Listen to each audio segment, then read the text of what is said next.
শাকিব খানকে কাছে পেয়ে মনে হলো ঈদের দিন কাটালাম। এ কি বললেন বুবলি? হ্যালো ভিউয়ার্স, বিস্তারিত জানতে চ্যানেলটি সাবস্ক্রাইব করে সম্পূর্ণ ভিডিওটি দেখতে থাকুন। সুপ্রিয় দর্শক, ঢালিউড পাড়ায় আলোচনা সমালোচনার মধ্যে রয়েছে শাকিব বুবলির জুটি। সোশ্যাল মিডিয়ায় তাকালে শোনা যায় শাকিব বুবলি একজন আরেকজনকে ডিভোর্স দিয়েছে।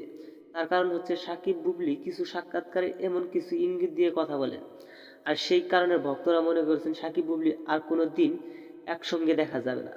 কিন্তু হঠাৎ শাকিব বুবলির ছেলে শেহজাদ খান বীরকে স্কুলে ভর্তি করার কিন্তু কাল স্বপ্ন পেয়েছেন বুবলি সেরা অভিনেত্রী পুরস্কার অ্যাওয়ার্ড হাতে পেয়েছেন। আর সেই অনুষ্ঠানে শেষ স্বপ্ন বুবলিকে জানতে চাওয়া হয় নানা রকম ব্যক্তিগত প্রশ্ন। প্রথমে প্রশ্ন করা হয়, স্কুলে প্রথম দিন বীরকে সেখানে পৌঁছে আপনি ও শাকিব খান বিষয়টি আপনি নিজেকে জানিয়েছেন। পাশাপাশি এও জানানো যায় যে শাকিব খানের ইচ্ছাতে ছোট ছেলে বীরকে সেই স্কুলে ভর্তি করাইছে। আর সেই সময়টুকু শাকিব খানের সাথে ও ছেলে বীরকে একসঙ্গে আপনি কেমনটা কাটালেন? উত্তরে স্বপ্ন বেসেন বুবলি বলেন, ছেলেকে স্কুলে যাওয়ার দিনটা স্মরণীয় থাকবে। বন্ধুরা, ভিডিওটি ভালো লাগলে একটা লাইক দিন এবং নিত্য নতুন আপডেট নিউজ পেতে আমাদের সাথে থাকুন। অসংখ্য ধন্যবাদ পুরো ভিডিওটি উপভোগ করার জন্য।